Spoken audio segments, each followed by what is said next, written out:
Professor Hart is a professor, as I indicated, at University College in London. His education is from Cambridge, and that itself intimidates us, doesn't it? Just when we hear that, we say, oh gosh, how can I keep up with that type of thing and all that beautiful British tradition? I can only tell you that he has spent his life studying film and studying poetry as it relates to Latin America and teaching those topics to students in Great Britain. One of his students was Professor Amaro Garcia here when, for 8 years, Professor Hart taught at the University of Kentucky. We're delighted yesterday as he spoke to us on film and the slick and the grit of film, and now we'll simply have the occasion to hear about Cesar Vallejo and some poetry that most of the world is not aware of, or at least the background of that poetry. I could go on much longer, but I think you need the time, Brother Stephen. I pass the word to you. You're on.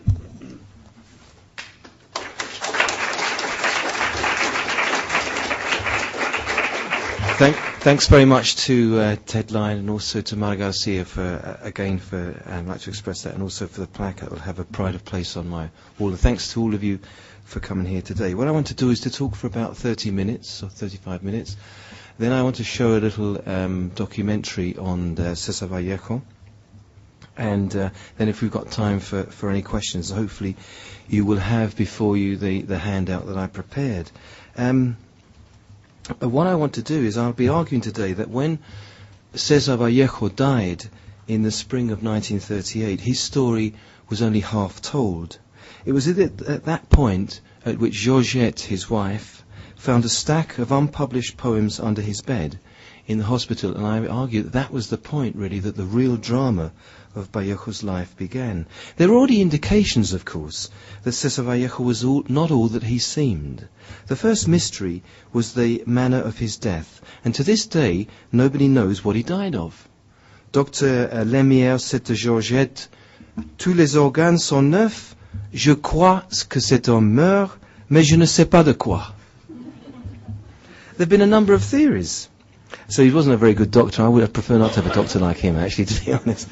There have been a number of theories. Tuberculosis, syphilis, hotly denied, you may imagine, by his widow, yellow fever, and it would have been contracted in Peru as a young man. There are even those who assert that, given his great interest in the Republican cause during the Civil War, that Vallejo, and I quote, died of Spain. But this is not a noted illness. Vallejo was buried in the Montrouge cemetery on the 18th of April 1938, and the famous French poet Louis Aragon gave the address. And after recovering from her shock at finding so many poems under Vallejo's bed, Georgette then took it upon herself to publish those poems, and she brought them out the following year, 1939, calling them Poemas Humanos. Now, with hindsight, this was a mistake, since she'd invented the title, but she did not at first admit this. Very human, isn't it, sometimes to make a mistake and not at first admit it. No doubt everything would have subsided had it not been the fact that after the interregnum years of the Second World War, when people started reading poetry again, the consensus began to emerge that Vallejo's posthumously published poems were such as to allow him to be called, in Higgins's words, arguably the most important poet of the Hispanic world in modern times. A very large claim. Readers, writers, editors, critics, everyone started looking to Georgette for answers. And in this way there began a cat and mouse game which carried on for almost half a century. And it's clear that the title of Poemas Humanos was a mask that Georgette had carefully smoothed over the face of her late husband's poetry. It was the first of many literary masks. Now, over the years, Georgette developed what can only be described as a pathological hatred of critics. She fell out very badly with Juan Larrea, probably Vallejo's best friend, fellow poet and member of the avant-garde, and subsequently an editor of Vallejo's poetry. And when Gerardo Diego, the famous Spanish poet, visited Lima in 1970 to talk about his memories of Vallejo, he happened to mention during a formal lecture at the University of San Marcos that he had lent Vallejo some money in the 1930s. Perhaps poco indiscreto. Perhaps, I don't know. But Georgette appeared from nowhere in the audience. She then swore at him. She threw some money at him, okay, and then said, "Are you pleased now? You've got your money back." Now, that's just one of the stories which indicate the kind of venom and the anger that continued for many years after Vallejo's death. In other words, Vallejo continued to be part of that. A very distressing episode, we might say. Now, there are lots of other outbursts such as these, and in fact, they do have a bearing on how we read Vallejo's poetry. I won't go into all the other sorts of episodes because today's not the time for them. Now, as a result of the enormous pressure from various quarters, Georgette decided to bring out a facsimile edition, of the posthumous poems in 1968. And this reassured, as it were, the baying wolves that her deciphering skills were excellent. They were. But it led to another problem. She decided to change the title of Poemos Humanos, and she now called it Poemas en Prosa and Poemas Humanos. The earlier poems, she decided, needed to be grouped together separately, and she called them prose poems. She presented no justification for this. Now, you know this when you write essays. You need to present justification for your decisions, don't you? She presented no justification. She said, that's the way it is. Various critics cried foul, and since Georgette regarded herself as having undisputed authority about Vallejo's work, she felt she could do what she wanted. And in effect, I would argue, she was not, as it were, taking off a mask to reveal the truth. She was taking off one mask to put another one on. And as an aside, I began to realize how widespread the problem was in the early 1990s. I looked at the manuscripts for the essay collections of El Arte y la Revolución and Contra el Secreto Profesional. These are the collections of essays which are held in the Biblioteca Nacional in Lima, and realized that the titles had also been invented by Georgette, as much as the selection of the articles to put in the collection. But she suggested, or allowed it to be thought, that Vallejo had put these together, but they hadn't. This led me finally to conclude that Georgette over the years had come to see herself as not merely an editor of Vallejo's work, or as I understand what an editor is, but as a co-author, someone who, to use the stereotype, carries on the flame after another's death. This therefore gave her authority to make certain decisions which an editor would not normally do, such as creating, unless in fact you're an editor from hell, as it were, such as creating titles for books, changing the order of poems in that collection, suppressing information such as dates of composition, and I'll come on to this later, suppressing unwanted information or poems.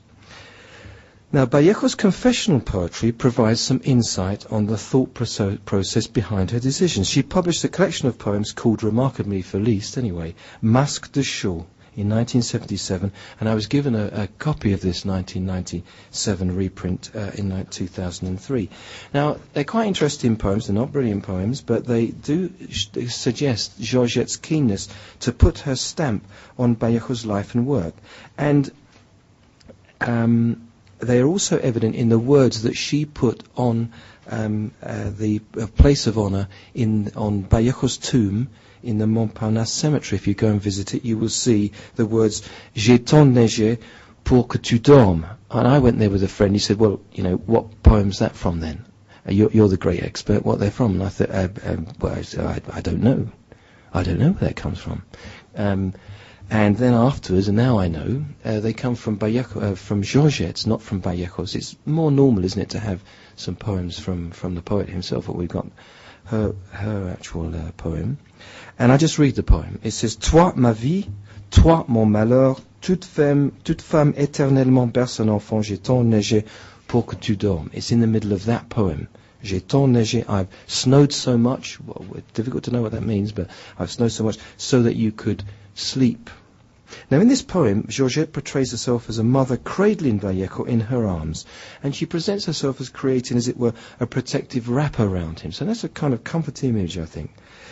She wants to dissolve his coffin, so in a sense she wants to protect him from death. Now, that's comforting. But she's got another line in there. She says, you, my life. Now, that's pleasant. How about you, my misfortune? Well, one would think with regard to that she certainly must have had ambiguous feelings towards Vallejo. Now, up to this point, I've been describing Georgette as an individual who was publishing Vallejo's poems, plays and essays, and she may have been inventing the titles, but at least she published them. That's what we could say, couldn't we? She may have been... I want to pass on to discussion of another side of Georgette, the other side of the mask, we might say, the darker side, the side that destroyed Vallejo's work. But before getting to that point, I want to say a little bit about the history of some of the poems. I've already mentioned that. But Ted Lyne referred to yesterday, and I couldn't stop smiling about the idea that my research bibliography was a little dry. I think it is. In fact, I think it's very, very dry, actually. And it was a little bit dry reading, 1,200 articles and essays and dissertations all together. But I did get an oasis at the end of it, which was one article by someone called Juan Flor, which was published in 1996, in which he said he'd found some autographs by Vallejo. And he had a little photocopy of one of them at the end. And I checked and I thought, I haven't seen this one before. I've looked at all of them. I've been doing this for 25 years. Where has this one come from? So I happened to be going to Lima. I went to Lima and I presented this. I said, Juan Flor has discovered some new poems by Vallejo, autographs. And Jorge Conejo Polar, in front of a lot of people, said, no, te equivocas, Stephen. No existen. Estos no hay. I said, no, sí, que hay, son autógrafos, no son los mismos, son los mismos de la edición de Georgette. No, te equivocas, no me equivoco, sí te equivocas, no me equivoco. And so I thought to myself, I have to get to the bottom of this one. So I went back to London and I wrote a letter to Juan Flor. He didn't give me the address, he just gave me the address, just simply was the University of Uruguay, Montevideo. I thought, it's not going to get there. But I just put that down. That's all I could do. So I sent it off, and then I got a letter 6 months later, in which he said, amazing. I was expecting, at least a letter from Peru, or a letter from Spain, or France even. And then I get a letter from a crazy Englishman. All right? And so I wanted to carry it further, and I said, well, why don't you come over to London and tell us about these manuscripts, because we need to see them. And he came over, and we hit it off, and we decided in the end to publish these 52 new autographs, and that's in essentially what I wanted to talk a little bit about today, which was what are these manuscripts? They're autographs. Now, they don't change the actual poems, but they give us a sense of what happened before, because they're autographs. And I need to also tell you a little bit about why we didn't know about them until quite recently. Because what had happened, I subsequently discovered, talking to Juan Flor, was that Georgette had tried to publish these 52 autographs, which were earlier handwritten versions of the poems, with Angel Rama. But she said to Angel Rama, if you publish them, and I'll let you publish them, you must follow my chronology. You must say at certain points, Juan Larrea is wrong, and Georgette is correct. And Angel Rama says, I can't do that. And so she said, well, you must do that, or else I'm not going to let you publish them. He said, I can't do that. As a critic, I can't do that. That's not objective. So there were lots of letters, and I've looked at those letters, and in the end they fell out. And then she said to him, well, if you're not going to publish them, you dare take a copy of these. Send them straight back. He sent them back. But being a critic, he kept a copy. But he didn't put them in his library. He put them in between the photographs of his children, in his personal safe. And he left them there. And then, I assume, what he was going to do was to wait until Georgette died and then publish them. Okay? Terrible thing to wait for someone to die. What a terrible thing to do. But I think that's what he was going to do. I'm assuming. I don't know. He didn't say that. I'm just assuming. Well, what then happened? Unfortunately, in 1983, there was a terrible aircraft crash, wasn't there? In Barajas, no? 1983, lots of Latin American writers died. Okay? And Angel Rama was one of them. And Georgette died the next year. So therefore, the two people who knew about this died. So the secret went down with them, if you can put it like that. Then what happened is Juan Flor got married in segundas nupcias, as he told me, with the daughter, Amparo, of Angel Rama. And then he discovered these manuscripts and wrote the article. And that's essentially how it happened. And then I read read this, and then we went from there. And so it's a kind of a funny story, really. And what I said to Juan Flor is I said to him, well, no, wait a minute, where are the originals? Because you've just got the photocopies, and we had to use the photocopies. So he said, well, I don't know, they might be in Lima. so I went Lima later on, and I looked in the Hogar Clínica where all of the other typescripts are that people have known about since 1968, and I talked to the priest there who actually, because they're all in the Hogar Clínica. They shouldn't be there, they should be in a library, but in the Hogar Clínica, that's what Georgette gave them to. I looked through, had lots of different things in there, we looked at, went all the way through, they're not there. So I have to assume that Georgette destroyed the originals. I don't know. If they turn up one day, they turn up. But I have to assume at this point that we only have the photocopies of them. The reason why I think they were destroyed is because the death mask also went. A bit of a lugubrious thing, but I was quite interested. I wanted to look for the death mask. There's photographs of it. I went back to Lima to look for it. And then I talked to Jorge Puccinelli, and he told me that in 1983, in other words, the year before she died, a rumor went round in Lima that the death mask, that Georgette had destroyed the death mask. I don't know why, but she destroyed it. And I assume that if she was destroying that, she might have been destroying other things at the same time. I don't know. I've got this idea. If you have a crazy moment, you destroy that, you also destroy other things. I do not know, but that it must have been destroyed, I think, between 1978, when she sent the original, and 1984, when she actually died. It must have happened then. I think it happened 1983. It doesn't matter, I suppose, that much, but it's often helpful, isn't it, to try to get to the truth of these things. Now, what do these manuscripts show us? They don't change the poems. What do they show us about the creative process? Well, they reveal a number of things. I'm just going to emphasize one idea here, which is the dialectic. We've got very few examples, apart from these, of early drafts of Vallejo's poems. But what we do know from those drafts is that what Vallejo would do is he would compress, he would decontextualize, and he would poeticize. He would do three things. He would compress, decontextualize, and poeticize. That's what he would do with his first draft. And but what these poems show is he did something else, and I believe that he was inspired by Eisenstein's theory and practice of montage, and I'll explain what I mean by that. And I'll come back. The main theme is dialectic. Because while on a visit to the Soviet Union in the autumn of 1929, Vallejo was taken along by Mayakovsky to see Eisenstein's The Battleship Potemkin. And he described that film in a very interesting way. He said that Eisenstein's technique brought about the scale of images, découpage, compositional caesura. Vallejo clearly saw in Eisenstein's use of montage, if you've seen any of the films, they move quickly from different things. You're watching something and you move to something else and you move back, and you get a sense of a kind of a metaphorical, dialectical view of the world, not a story. You move from different kind of levels. And he said it was very good for expressing the movement of matter. And he said from Heraclitus up to Marx to Eisenstein. So he was interested in that idea of dialectic. Now, you may have known about Heraclitus. He's a pre-Socratic Greek philosopher. He believed in movement, fluidity rather than solidity, or essence, in movement rather than essence. So he said, it was very funny, it's always amused me or amazed me, this idea, is that if you ever step into this, you can never step twice into the same river. You've probably heard that idea. You never step twice. And so if you try to step into the Thames, actually not a good idea, you'd probably drown. But if you tried to step into it once and got out and then tried to step in it again, you'd be getting into different water, so therefore you wouldn't be getting into the same river. Now he also believed as well that going up and going down is the same. So I've always thought to myself, if I ever met Heraclitus, I'd never get into an elevator with him, because we never know where we'd end up. But basically, this idea of the dialectic is something I want to pursue. And what I'm going to do he talked about the surprising cinematic dialectic effect. And I'm going to call it the Vallejo pendulum. The Vallejo pendulum effect, the movement from one side to the other, which we find within his poetry. And here's what I want to do. I want now to turn to this poem. It's on there, Los Autógrafos, the first one, and it's Quiere y no quiere su calor mi pecho. And this poem is a really difficult poem.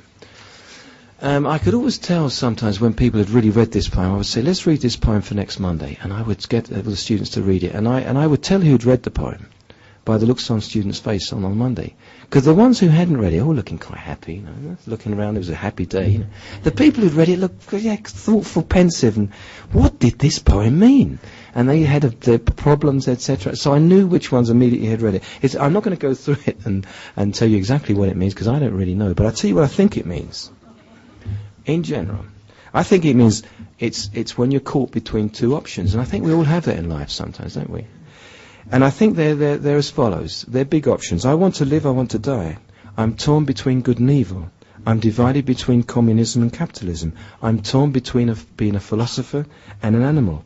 I don't know why life is so tough. I'm stuck between these two extremes. I feel paralyzed on the road of life. Not a good feeling. We've all had it at some times, I think. And he puts it in those poems. And what he does is he expresses it in a difficult way. He uses difficult images because it's a difficult place to be. Now, what I want to do now is to look at the way that Vallejo used the poems. Now, if you see that first one there, you will see, if you look at that, on the back you've got the actual poem. Okay, and here you've got the first draft. Okay, so this is one of the things that Juan Flor found in the safe. He found this in the safe. And then we've published this in 2003. So here you've got the scribbled, and here you've got the finished version. Okay, now I'm just going to, and you see right on the side there, you see all these line of words, these words. And here's what Vallejo used to do when he was writing, I'm assuming. He'd write all the words on the side. Then as he was writing the poem, he dropped the words in the poem as he was going along. Okay, I don't know that, but I'm assuming that. Someone said to me, I think he wrote the poem and wrote the list of words afterwards. No, surely not. Why would you do that? That's a crazy thing to do, and then cross them out afterwards? That doesn't make sense. He could have done it. But I really think that he wrote the words there, and then as the poem went along, he dropped them in. Now, I'm going to talk about those words, and it's an interesting thing, and a little story here, and just to kind of make it, that I've often thought makes it, imagine this. Imagine you've got 4 words who live in Massachusetts, right? And they want to go pilgrims, and they want to go to the west, right? And of those 4 pilgrims, okay, 2 are going to survive. One of them is going to arrive, but is going to be transformed, and one of them, unfortunately, is going to die. All right. Now, I want you to look on this poem here, and I want you to look for 4 words on the side there, or 4 expressions. And the first one is "Lloro mi lloro." Can any of you see that one on the top there, the top right? Can you see now? It's crossed through. It's crossed. Can anyone see that? "Lloro mi lloro." Can you see it? Lloro mi lloro. Lloro, I cry my cry. Can you see that at the top there? Right, it's right up here. Yeah? And then can you see underneath it another one, which is honorable? Can you see honorable? Okay. And can you see another one, just beneath that, can you see hacha? And can you see another word called trato? Right? Now, here's a little time for you. I'm going to give you about a minute or so, and you've got 4 pilgrims. Okay? You've got 4 pioneers, pilgrims, whatever you want to call them, 4 words that are going west. One of them is going to die, okay? 2 of them are going to remain intact in the poem, and one of them is going to be transformed, okay? Look at that poem, in fact, the first part, and can any of you tell me of those 4 words, of those 4 expressions, lloro mi lloro, honorable, hacha, and trato, tell me which one, does anyone want to tell me which one actually is in the poem and survives intact? There's 2 of them. Did I hear it? Did I hear a word? Did I hear hacha? I heard hacha. Good. Okay, we've got hacha. Hacha is one of the pioneers that arrives intact. Okay, because we can see it in the poem. If you look at the poem, you can see that there in line 7. Por el hacha suspensa, it arrives and it doesn't get crossed out. Okay. Any others that you can see that actually survives intact? Huh? Lloro almost, because what I need is I need lloro mi lloro. Trato, exactly. Trato gets there. Okay, trato, in other words, the specific expression or word gets there. We've got the 2 pioneers that survive, okay? Now we're going to get the next one. We're going to get the other one, the one that dies, unfortunately. Honorable. Honorable doesn't make it. Okay, honorable is over there, but it doesn't end up in the final version. Honorable dies, and now you will know the answer to the other one, which is the one that gets in there but is transformed. Lloro mi lloro. Because if you look at that poem, I don't need to go into too much detail about this, but Vallejo basically turns it to lloro con los ojos. Lloro mi lloro goes in there, then he crosses it out, and he says lloro con los ojos, lloro con mi insecto, lloro de mi pavo, and he changes it around 5 times. Now, when I went to Lima to present the book when it was out. And then Jorge said, no te equivocas, acepto, ¿no? Ahora sí que existe, ¿no? No te equivocaste. And I went to give an interview on a radio station, and someone said to me, no me gusta esto, porque yo pienso que lo que usted está haciendo es, pues, desnudando nuestro propio poeta, nuestro patrimonio. Todo el mundo puede ver este proceso y no está bien. El mito ha desaparecido. But what I said back was, no, I think that we can respect him even more. Because we can see that it wasn't that the poetry just came to him. It did come to him in one way, but he worked hard on it. At least 5 versions I can see here of one expression. I think it's a good idea not to say lloro mi lloro. I don't think it's a very good expression. Lloro mi lloro, pero ¿qué quiere decir esto, lloro mi lloro? Oh, lloro, no, that's not. So it's good that but look what happened to that word that he transformed. This is a very interesting idea. He transformed it into the poem. And the one that was transformed, we could say that the pioneer that was transformed was the one that gave birth to lots of other ideas. Because if you look through the poem, it's all about llorar mi lágrima, remacho una lágrima. Yo no sé por qué lloro. It carries on. The one that's transformed, the one that's changed, carries on and turns up again and again in the poem. Right? So it's very interesting the way that Vallejo did this, and he put these words. I'm not sure there's any rhyme or reason for these line of words there. I can't see how they all fit together, to be quite honest with you. It may have been a kind of a difficult thing. You know, sometimes poets say to each other, okay, if you're a good poet, I'm going to give you some really nasty rhymes here. See how you do with these ones. It might have been Vallejo was testing himself and giving him a line of words, a list of words that didn't really fit, but he certainly used this, and he got rid of some words. Some of them were left intact. Some of them, but some of them didn't make it, the final cut. Some were still in there, and some were transformed and produced other things. If you look down, you'll see that they didn't necessarily go into in the side where it was. There's right in the middle there. I've got 3. I've got a word which is sejona, which is kind of the way it's translated in one of the is heavy-browed. And we've got another one which is just underneath it, it's halfway down, is inhábil. And we've got another one is veleidoso, which is right at the bottom there, nearly, or about 3/4 of the way down. And those three were there. And what's interesting is Vallejo put them all in one. So they were there, they were over on the side, about halfway down, and then he put them all down, and he says, sejón inhábil veleidoso, as adjectives describing himself. So he used it very creatively, this kind of... We didn't know this. We did not know this before. We did not know this. It's only as a result of the fact of Juan Flor discovering them, and because Georgette thought that she was taking them with her. She thought she was taking them with her. But basically, and we don't really know why she did what we did, but we can see in that poem, can't we, that what he was actually doing was doing. And what I want to do now is to move on, look very quickly at some of the other poems that I've also chosen. So I just wanted to emphasize that idea, not necessarily go through the whole of the poem, and emphasize the idea of this dialectic. You can see that Vallejo's the pendulum. He goes from the side to the poem, as it were, kind of moving backwards between these levels. And he also did this and saw this as part of life, not just part of words, but part of life. And what he did is he saw his own life, if you can imagine this. Now imagine this. Imagine you're 3 people. You're probably more than 3 people, or you're at least 1, but you might be 3 people. Imagine these 3 people. Myself today, now. Myself in the past. And myself in the future. Okay? At least 3 people. Okay? So Vallejo in some of his poems sees himself at least as 3 people. And sometimes he sees that future person as the person that he will be when he is a famous writer, though nobody knows that today he is a famous writer. There are many of his poems which refer to the fact that he knew that he would be a famous writer, and that other, Cesar Vallejos, is waiting for him. It could have been the Cesar Vallejos after death. And the Cesar Vallejos is of the past. And he has this pendulum. He sees movement backwards between them. And his poems are very mysterious sometimes, because they talk about Cesar Vallejos, and he talks to himself.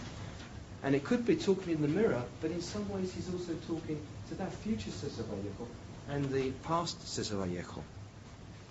the same kind, I would argue, the same kind of idea of a pendulum effect. I just want to refer to a couple of poems, and I'll be about 5 minutes more just to refer to some of these poems.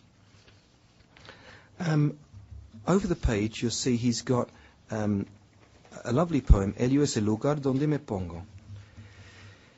And I just want to read the first part there, and then I just want to refer to one specific idea and then move on to one of the other poems. And it says, Elio es que el lugar donde me pongo el pantalón es una casa donde me quito la camisa en alta voz y donde tengo un suelo, un alma, un mapa de mi España.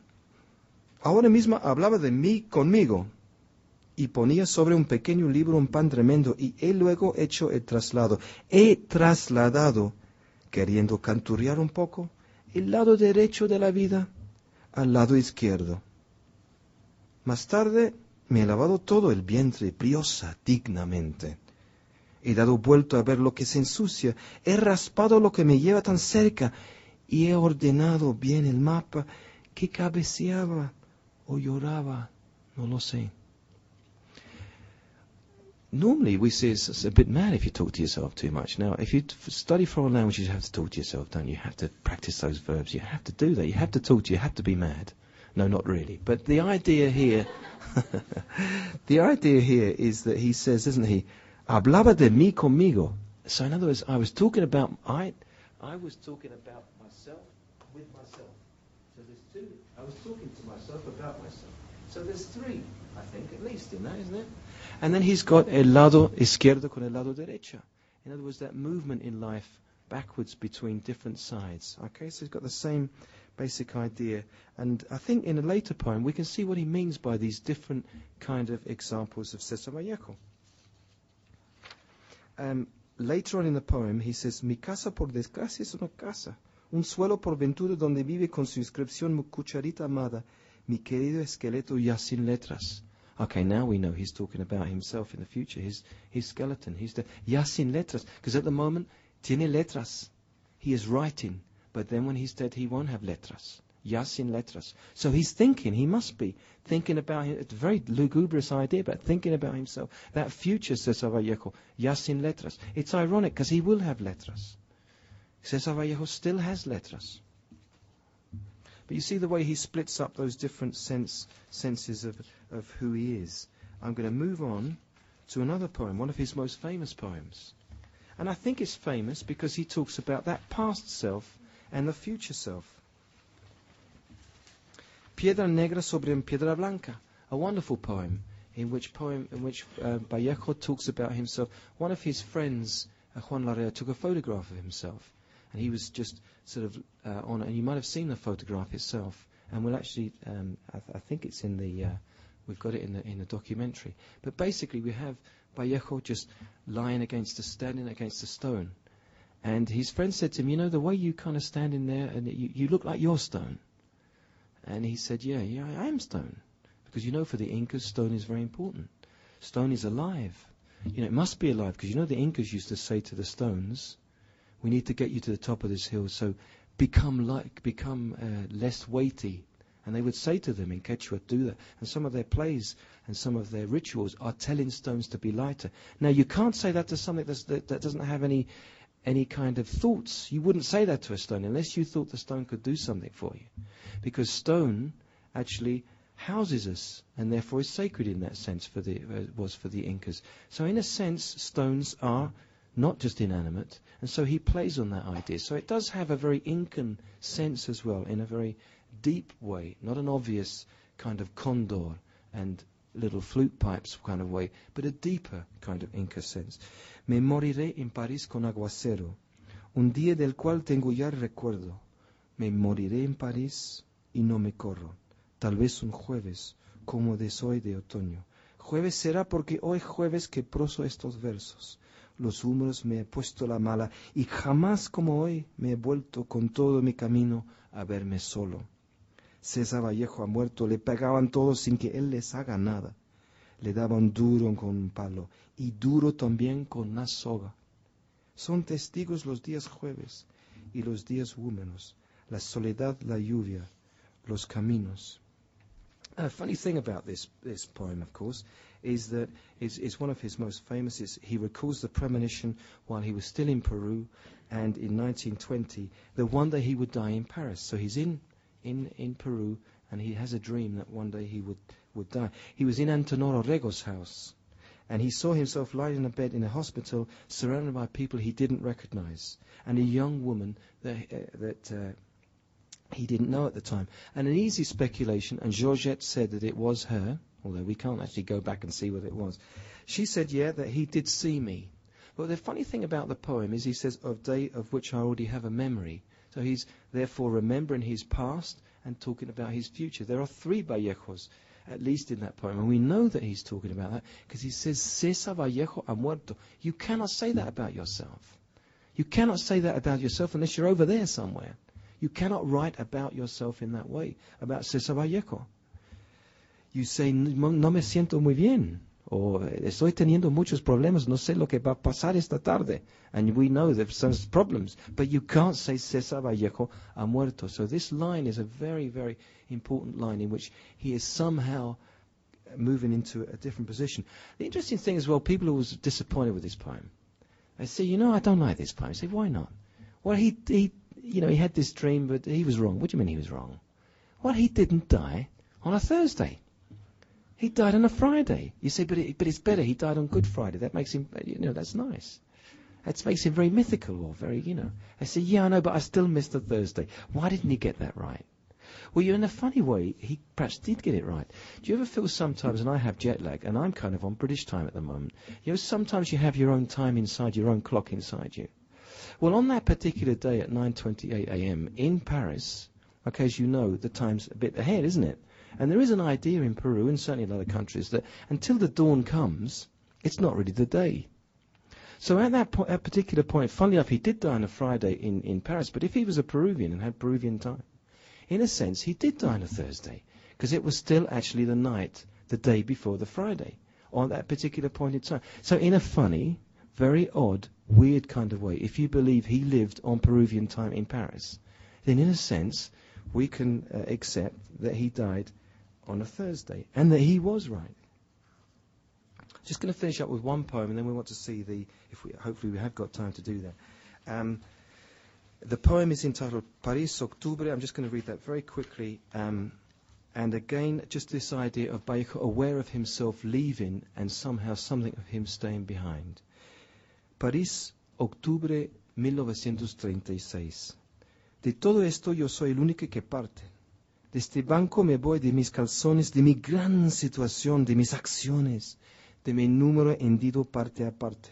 De todo esto yo soy el único que parte, de los campos elíseos, o al dar vuelta a la extraña callejuela de la luna, mi defunción se va. Parte mi cuna y rodeada de gente sola, suelta, mi semejanza humana dase vuelta y despacha sus sombras una a una. Y me alejo de todo, porque todo se queda para hacer la coartada, mi zapato, su ojal, también su lodo, y hasta el doblez del codo de mi propia camisa abotonada. Okay, what I'd like to do now is stop, and then if we can just watch the video now, and it has some of these ideas that we've looked at. Thanks very much.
piedra negra sobre una piedra blanca. Me moriré en París con aguacero, un día del cual tengo ya el recuerdo. Me moriré en París, no me corro. No es un jueves, como es hoy, de otoño. Jueves será, porque hoy jueves, quebroso estos nervios, los números me he puesto a la mala, y jamás como hoy me he vuelto con todo mi camino a verme solo. Cesar Vallejos ha muerto. Me pegaban todos sin que él les haga nada. Le daban duro con un palo y duro también con una soga. Son testigos los días jueves y los huesos húmedos, la soledad, la lluvia, los caminos.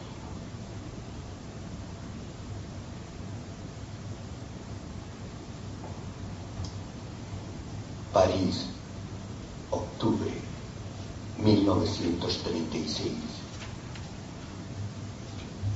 De todo esto yo soy el único que parte. De este banco me voy, de mis calzones, de mi gran situación, de mis acciones, de mi número hundido parte a parte. De todo esto yo soy el único que parte. De los campos elíseos, o al dar vuelta, la extraña callejuela de la luna. Mi defunción se va, parte mi cuna, y rodeada de gente sola, suelta. Mi semejanza humana lo hace vuelta y despacha sus sombras una a una. Y me alejo de todo, porque todo se queda para hacer la coartada. Mi zapato, su ojal, también su lodo, y hasta el doblez del codo de mi propia camisa abotonada.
Bello es el lugar donde me pongo el pantalón.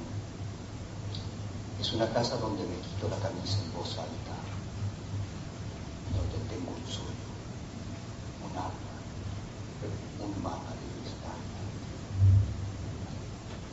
Ahora mismo hablaba de mí conmigo y me ponía sobre mi pequeño libro entre mí. Y luego hecho el traslado.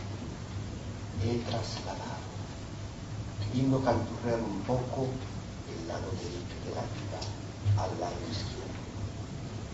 Más tarde me daba de todo, el vientre, peligrosa, dignamente. He dado vuelta a ver lo que se ensucia, he raspado que me lleva tan cerca y he ordenado bien el mapa que cabeceaba o lloraba. No lo sé. Mi casa, por desgracia, es una casa, un suelo por pintura, donde vive con su inscripción la charita amada, mi querido esqueleto ya sin letras, la navaja, un cigarro permanente. De veras, cuando pienso en lo que es la vida, no puedo evitar de decírselo a Georgette, a fin de comer algo agradable y salir por la tarde, comprar un buen periódico, guardar un día para cuando no haya, y una noche también para cuando haya. Así se dice en el Perú, me excuso. Del mismo modo, sufro con gran cuidado, a fin de no gritar o de llorar, ya que los ojos poseen independientemente de uno sus pobrezas. Quiero decir, su oficio, algo que resbala del alma y cae al alma. Habiendo atravesado 15 años, después 15 y antes 15, uno se siente en realidad tontito, y es natural, por lo demás, ¿qué hacer? ¿Y qué dejar de hacer, que es lo peor?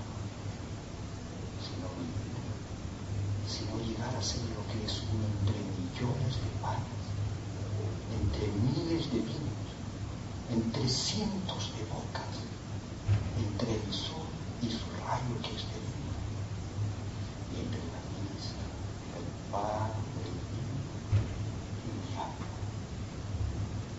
Hoy es domingo y por eso me viene a la cabeza la lluvia, al pecho el llanto y a la garganta así como un gran vómito. Hoy es domingo y esto tiene muchos siglos. De otra manera sería quizá lunes y vendríame al corazón la idea, al seso el llanto y a la garganta una gana espantosa de ahogar lo que aún siento, como un hombre que soy, que es.